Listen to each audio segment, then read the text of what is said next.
பாஸ்கா காலம் 6ஆம் வாரம் வியாழக்கிழமை. நற்செய்தி பகுதி யோவான் பிரிவு 16, அருள்வாக்குகள் 16 தொடக்கம் 20 வரை.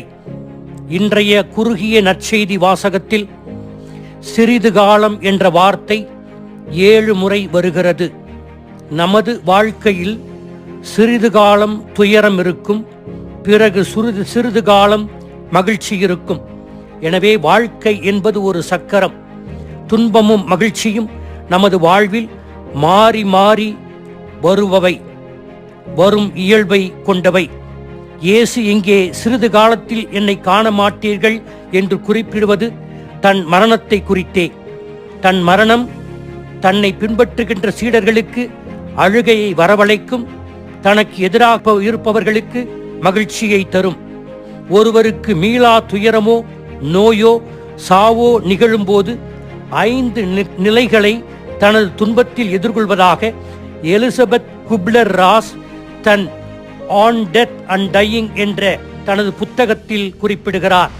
முதல் நிலை மறுப்பு, டினாயல். இயேசுவின் இறப்பை பற்றி கேட்டதும் முதலில் அதிர்ச்சி ஏற்படுகிறது சீடர்களுக்கு. அதிர்ச்சியின் உச்சத்தில் உலகளாவிய அளவில் வெளிப்படுகின்ற முதல் எதிர்வினை மறுப்பு. இயேசுவுக்கு இது நிகழக்கூடாது என்று சீடர்கள் நடைபெறப் போகின்ற ஒன்றை மறுத்தனர். நாமும் நினைப்பது இது எனக்கு நிகழக்கூடாது என்றே எண்ணுகிறோம் நம்முடைய வாழ்வில். 2ஆம் நிலை கோபம். இயேசுவுக்கு இது ஏன் நிகழ வேண்டும்? இயேசு என்ன கெட்டவரா? சென்ற இடமெல்லாம் நன்மையைத்தானே செய்தார்.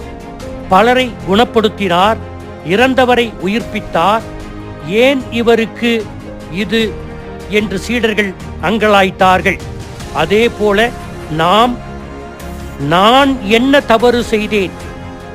இந்த ஆழ்துயர் எனக்கும் என் குடும்பத்திற்கும் ஏன்?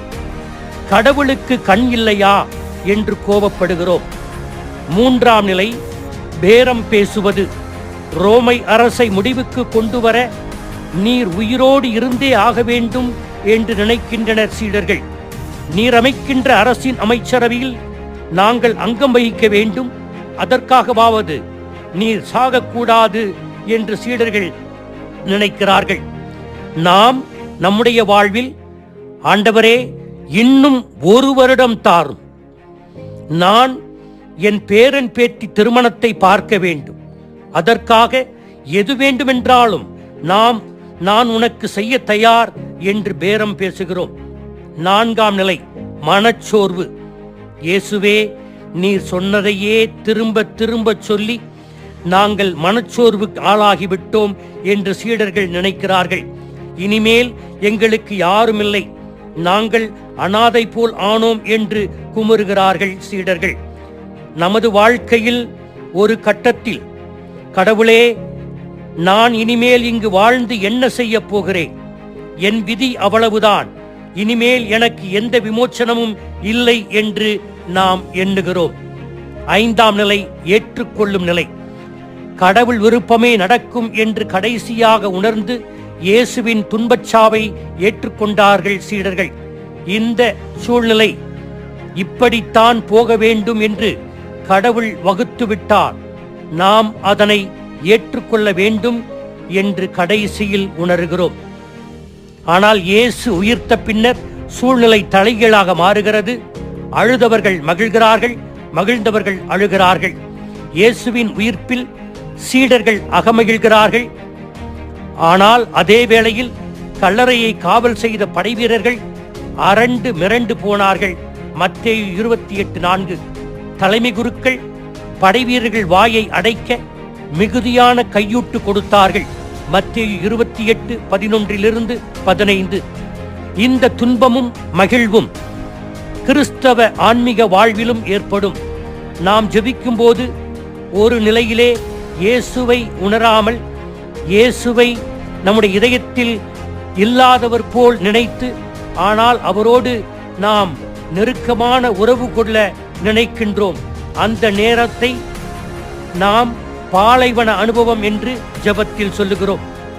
பிறகு நாம் அந்த ஜெபத்தில் தொடர்ந்து விடாமுயற்சியோடு இருக்கின்ற போது இயேசுவின் பிரசன்னத்தை உணர்கிறோம். அதனை நாம் ஆறுதலின் அனுபவம் என்று அழைக்கிறோம்.